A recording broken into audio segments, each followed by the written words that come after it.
Another beer review. So today we have a beer from Sureshot. It's a can of their Leave the Capital. And in case you think I've spelled it incorrectly on the title, it is actually spelled with an O, not an A. It is 7% ABV and it's an extra special bitter. Extra special bitter, brewed in collaboration with John Keeling. Now, I googled this John Keeling before I did a video because I thought I'd better do some research and like who the hell this is. And I think I still not really any the wiser because a few people came up. There was like a wildlife film guy, so it could be him. There was an artist, it could be him. There's a guy who like died in the 1600s. It probably isn't him. And there was also a guy who's like a brewer at Fuller's or something. So that's probably the most likely one. But whoever John Keeling is, it's a collab with him. Rich malty tones of biscuit, toffee, and molasses, subtly spiced with US and UK hops for the second city, whichever it may be. So they're probably claiming. Oh, I can see what they're doing there. So I think they're claiming that Manchester's the second city and not Birmingham. They've got like a road sign with central London, Birmingham and Manchester. So it's a bit of debate in there what the second city in the UK, whether it's Birmingham, Manchester or Leeds. I think they're probably in the argument as well. The reason I'm reviewing this actually is because it's nearly out of date and I thought, fuck, I better drink this. You know, his best friend's coming up in literally 8 days' time, so yeah, it's from a Brucer box a few months ago, and I'd sort of just forgotten about it, to be honest. Bit of dust in the rim. If you wonder why I always blow my cans, it's because they always come in cardboard boxes, and they always get a little bit of dust in the rim. Which sounds really wrong, I know. And this is not a glass for an extra special bitter, but I'm planning on having a veil beer later and I'm not using multiple glasses.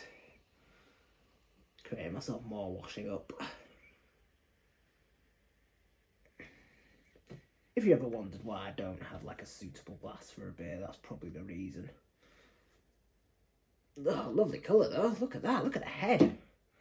Look at that. Browny, coppery coloured beer with a slightly tan head. Oh, looks lovely. Let's go in for the smell. Yeah, caramel, toffee, molasses, or molasses even. Sort of treacle. Bit of honey maybe. Slightly nutty. Very sweet.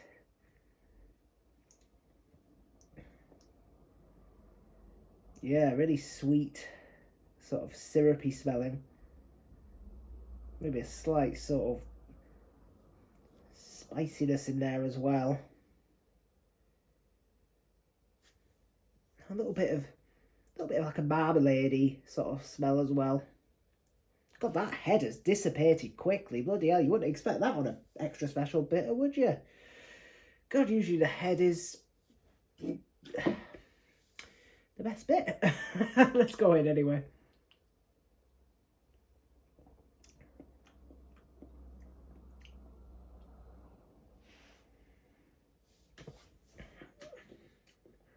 Oh, that's quite. Oh, yeah, that's nice. There's a really almost like a flapjacky sort of taste, like that sort of brown sugar, earthy sort of. Yeah, raisins, like a raisiny flapjack.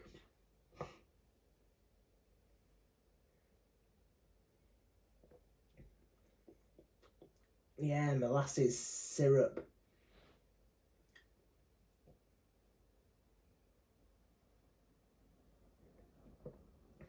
Treacly. But there's a bit of an orangey taste in there.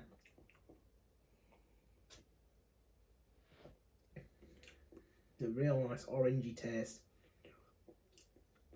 It's almost like a brown ale in a way. It's a bit like, it's got that sort of nuttiness and that sort of, like I said, the sort of like the treacly sort of notes, but maybe lacking the roastiness. There's perhaps like a light barley wine. I mean, at 7%. Yeah, I don't know if I was handing this, I would necessarily think it was a extra special bitter, but I mean at 7%, I mean that's extra special bitter, isn't it? Because they're usually about sort of 5.5-ish.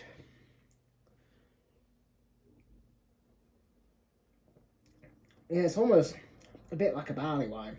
I said brown ale, that was completely wrong. Ignore that. More like a barley wine. Just maybe not quite as strong as a barley wine, but it's quite barley wine like. Yeah, like really malty, fruity, syrupy, sweet, nutty.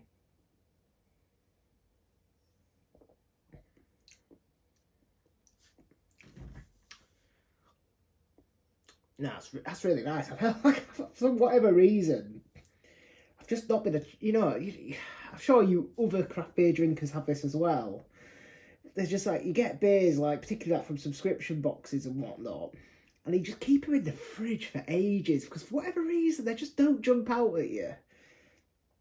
And this was definitely one of them. And I think the only reason I'm drinking this today is because I was sort of having a look and see what I had in my fridge, and I saw, oh, the best before end's coming up. I better drink it. But yeah, it's like, but yeah, I'm sure other people can understand that. There's just like beers you have in your fridge, you keep them for ages and ages and ages, and you just, whatever reason, you look in your fridge and you see that, and then you look and you see like you got a double IPA from Verdant or something you bought the other week, and you're like, well, I'm going for that instead. But it's usually beers like this, like extra styles like this, and as much as I do like a bitter, but for whatever reason, when I'm sort of torn between like an imperial stout, an IPA, a pale ale, and like an extra special bitter, that probably won't win. It's like I've got bloody hard seltzer from Northern Monk I've had for bloody months in my bloody fridge for whatever. I've never had a hard seltzer, and I just maybe I'll review that on the channel. Keep your eyes peeled, but no, this is really good, and to rate it, I'll probably give it. So yeah, thank you for watching. Please drop us your thoughts below, give us a like, subscribe if you haven't already, and hopefully I'll see you on the next one. Cheers.